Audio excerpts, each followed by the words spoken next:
So the first question that I've seen this morning that's got me thinking, oh, that'd be good, would be the how did you get the foot in the door? Any formal education, training, etc. That's a good question, isn't it?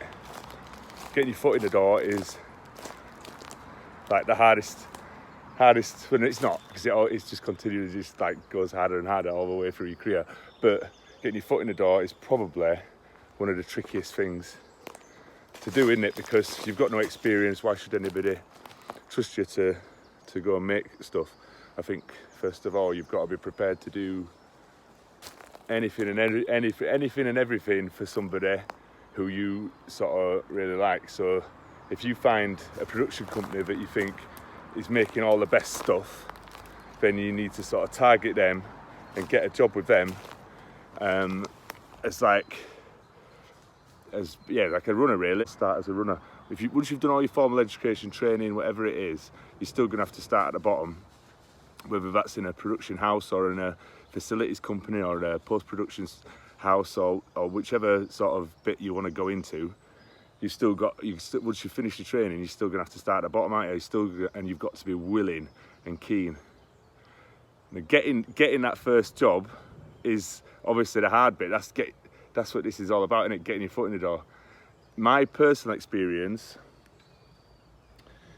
my first couple of things came quite quickly and quite easily, and I got straight out of film school, straight out of Bournemouth. I got to work in the summertime on a children's drama thing. It was actually about the foot and mouth disease. It was weird. Somebody came into the film school towards the end of the school year when we were finishing, and they asked for people to apply as runners and stuff, and I applied, and luckily got the job. That was actually fairly easy thinking back.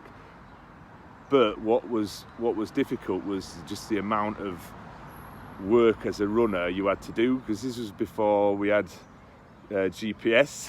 Sounds mental.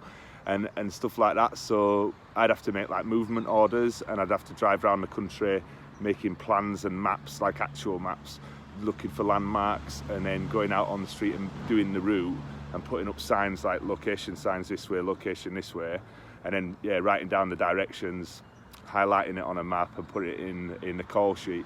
But then that was a ton of other stuff to do as well, obviously. In an office, making people brews, making sure everyone's happy, then getting out onto a shoot, you just like a proper dog's body, getting people what they need, whatever it could be. If it's the smallest crew, it might be just fetching lenses all day, it might be holding a boom pole, it might be running around, like I say, fetching food and tea. There's loads of different jobs that you have to do as a runner. And again, in post-production houses, you spend the time walking the corridors, going into people's edit suites and asking if they're okay for anything, getting them teas, coffees, toast, going out to the shops, getting the food orders for the lunchtime, going out to the takeaways and picking up their orders. And after my first couple of shows that I worked on, I had a bit of a drought, and I had big gaps between working and big gaps between filming anything. And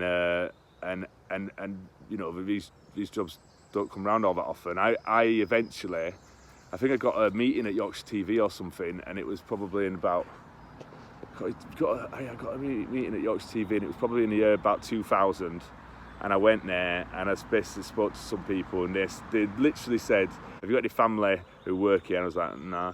And it was like, "Right, well, it's going to be difficult getting you anything, really." And I was like, wow.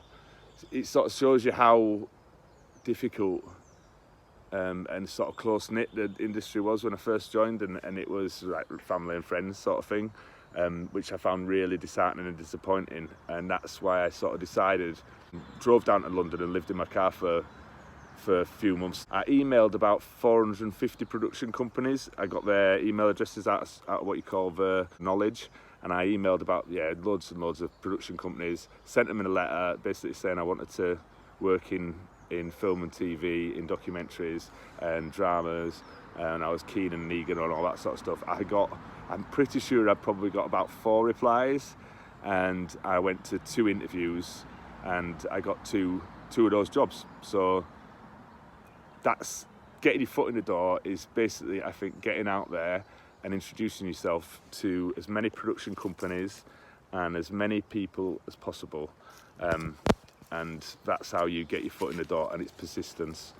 And nailing those first few jobs, really. I don't know what that was on my mouth then, that's gross.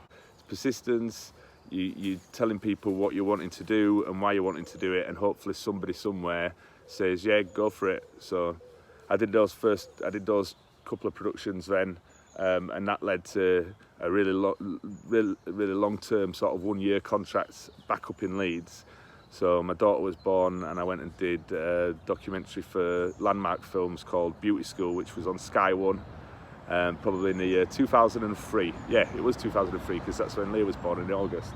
So yeah, and then I stayed on that it was pretty much a full academic school year while we filmed that documentary. And it was a mad time, really. I was taking the camera home for the cameraman every night and learning how to use it, watching what he did on a daily basis, and I learnt so much. His name was Ian, was the camera guy. Ian lives there, and I just learnt so much about how you start scenes, stop scenes, going into things, how you just cutaways, all sorts of stuff, getting GVs, and just sort of generally being with people and filming people over a long period of time. It was a great sort of stepping stone in my career, really, because that led to my next job, which was called The Strangest Village in Britain, and that was just fucking phenomenal. And like since then, just doors opened up, because I got put forward for a Broadcast Young Talent of the Year. I didn't win, but I was up against some really good people. But they are like working on things that had loads of money, like they were on dramas and stuff like that, and this was just, you know, a sort of funny little interesting documentary up in North Yorkshire. Loads of stuff came from that, so I was really lucky. My first few years, from leaving college film school down in Bournemouth in 2001, I'd got my first full cameraman credit on Channel 4 by 2005. So what's that, 4 years? I'd gone from being a runner to getting my first cameraman credit, which was fucking quality. Like, and I was and Nick O'Dwyer, the director, and along with Rachel Bliss, they were like, don't worry about getting all the really pretty shots and stuff like that. We'll just film actuality, film everything that goes on. And that sort of released a lot of pressure for me. So and he said, "Oh, did you beat camera people? Come up and they'll get all the pretty stuff. So don't worry about that." So that left me just to concentrate on like the normal, everyday actuality that goes on somewhere. And it turns out the Did You Beat It crew didn't bother coming up in the end, because I did shoot GVs and I did shoot pretty stuff as well. One thing I did do is I shot everything wide, like proper wide, and some people have since sort of said, "Oh, I love your style, that Strangest Village in Britain, it's got a really distinct style." And I had this sort of J11 wide lens, and it was only because I was a bit too nervous really to crash in and zoom in on anything and get really detailed close-ups. So the whole film sort of shot really wide on this Ace J11 lens, with people coming sort of really close to the camera like that and looking around it and stuff. And it sort of gave it a distinct style, I think, and that's what people like. But I mean, to be honest, the reason I did it like that was because I didn't want anything to be out of focus, and sort of the wider you are, the less in focus things need to be. Don't tell anyone that though.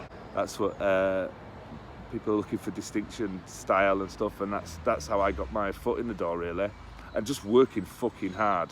Like, there's nothing is too much trouble, nothing is too, like, hours are long and stuff like that. But if you're passionate about whatever it is you're filming, you've got to make it your life. Do you know what I mean? And if it's your life and you're enjoying it, hopefully that will like project onto whatever it is you're doing. Fucking hell, a bit of traffic. Ooh, lockdown's easing up. I'm not so sure about what that's all about. Don't know if we need to have lockdown easing up just yet, do we? But yeah, that's how I did it. And from working for Nick O'Dwyer, I carried on working for Nick O'Dwyer for another few years. did another Strangest Hotel in Britain.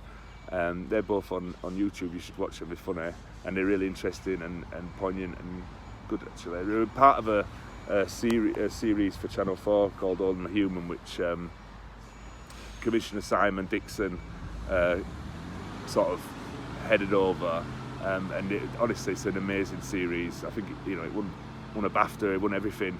He introduced me to Richard McKerrow at Love Productions, and from that moment I became a DV director, so I started asking questions and directing my own little sequences within bigger documentaries and bigger documentary series along with loads of mates. I met some amazing people doing those early Love Production stuff, like proper ace people, and just had a real laugh doing it. We were all sort of similar ages, and I'm still really good friends with all of them directors and stuff that were met at Love Productions in the early days.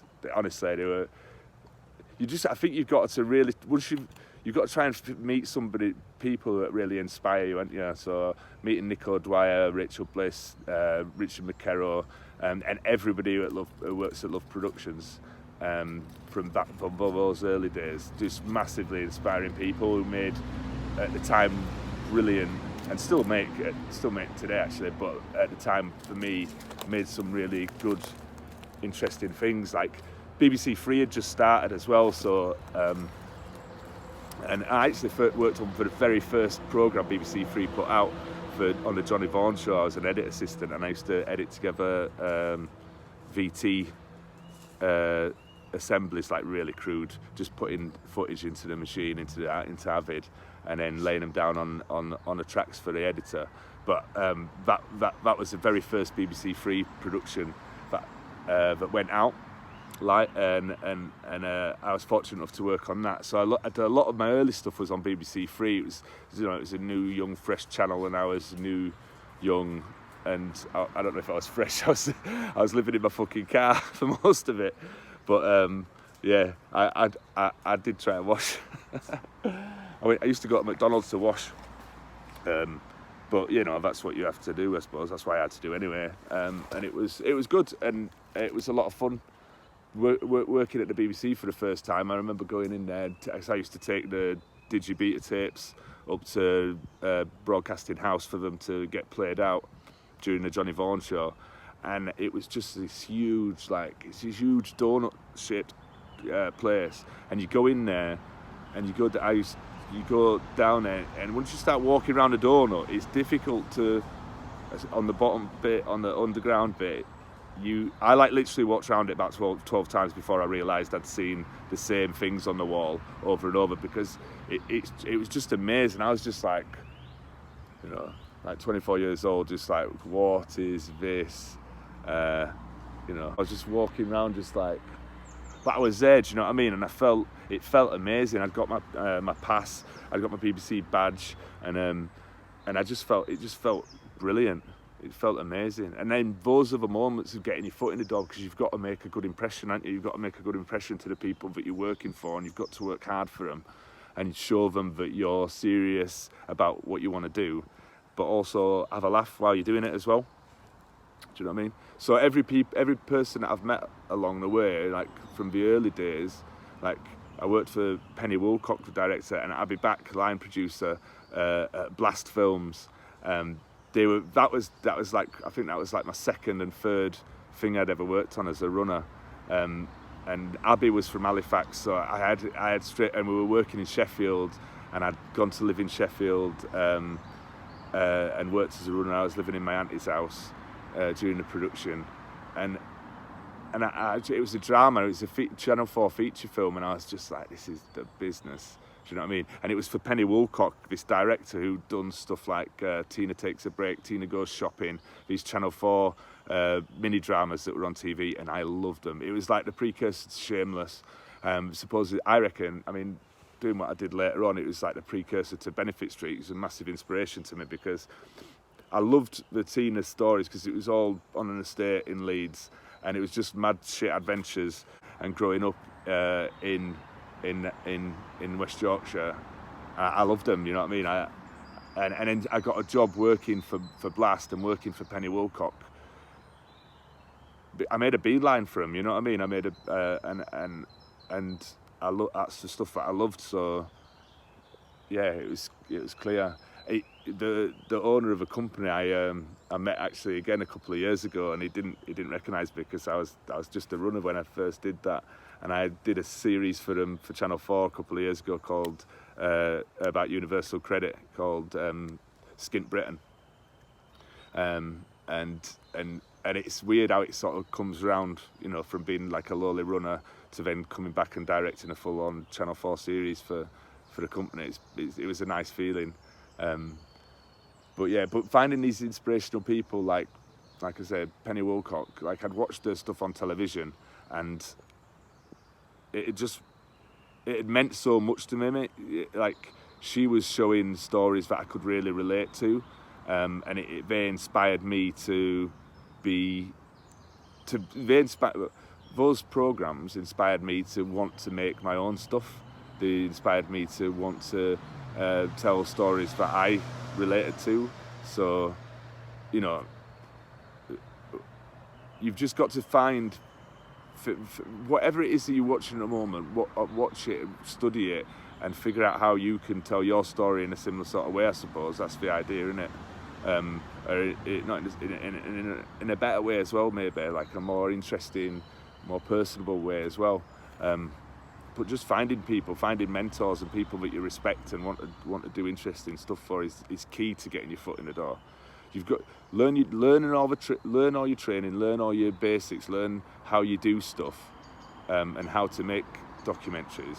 But then find somebody who really inspires you, and is already doing it. That's what you need to do, and get a job with them.